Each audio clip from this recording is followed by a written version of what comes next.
앵커브리핑 시작합니다. 전공의 사직과 의대생 집단 휴학, 의정 갈등이 시작된 지도 어느덧 1년 2개월이 지났는데요. 윤석열 전 대통령 파면으로 윤 정부가 소위 의료개혁이라며 추진한 의대 정원 증원과 의료 정책도 변화를 맞게 됐습니다. 의료계는 정부의 일방적인 의대 2,000명 증원과 12.3 비상계엄 포고령의 전공의 처단 문구에 강하게 반발해 왔는데요.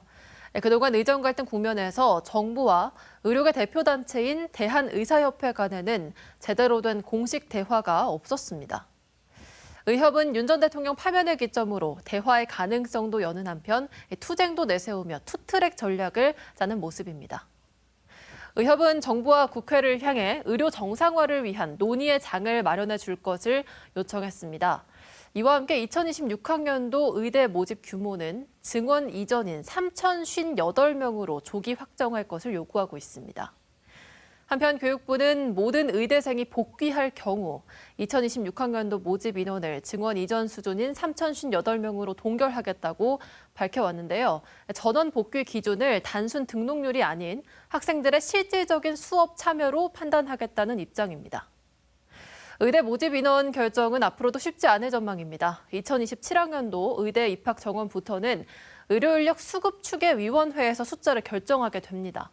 그렇지만 결정 과정과 결과를 의협과 의대생이 받아들일지 또 사직한 전공의 복귀까지 유도할 수 있을지는 미지수입니다. 정부의 일방적인 의대 정원 증원 결정 이후 의료 공백으로 환자의 불안과 고통이 1년 넘게 가중된 상황. 여기에다 의학계 역시 진료와 교육, 연구 전 분야에서 위기를 겪고 있다는 지적이 나옵니다.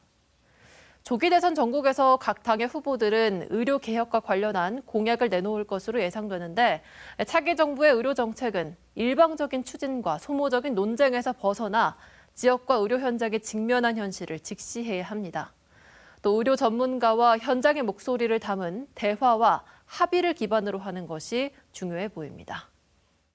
이번 사태 이전부터 필수 의료는 어떻게 고사되고 있었습니다. 그래서 외과 같은 경우는 전공의 충원율이 굉장히 낮았고요. 그래서 그 와중에 지금 이제 이런 요번에 필수 의료 패키지가 나오면서 소위 말해서 이제 정원을 굉장히 많이 뽑아서 거기에 도태된 낙수 의사들을 필수 의료를 하게 만들겠다 하는 정책이 나와 버렸으니까 원래 자신의 의지로 하고 싶어서 하던 이런 필수 의료를 그러니까 그런 책임지고 하던 전공의 선생님들도 너무나 마음의 상처를 받아서 더 이상 이걸 전공을 해야 되느냐라는 그런 사태를 만들어버린 상태죠. 그래서 그런 몇몇 이런 과들은 전공의들이 복귀하기가 상당히 어려울 거라고 보이죠.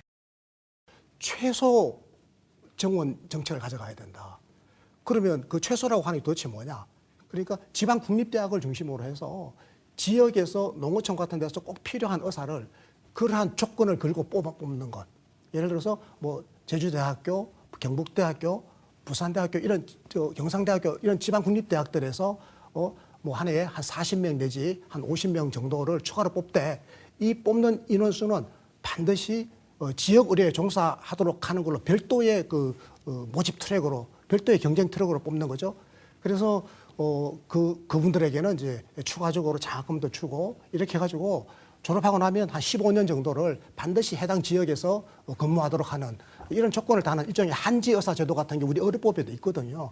이걸 이제 입학 과정에서부터 이런 조건을 걸고 입학하는 걸 모집하는 거. 이게 지금 일본이나 독일도 지금 다 이렇게 하고 있단 말이에요.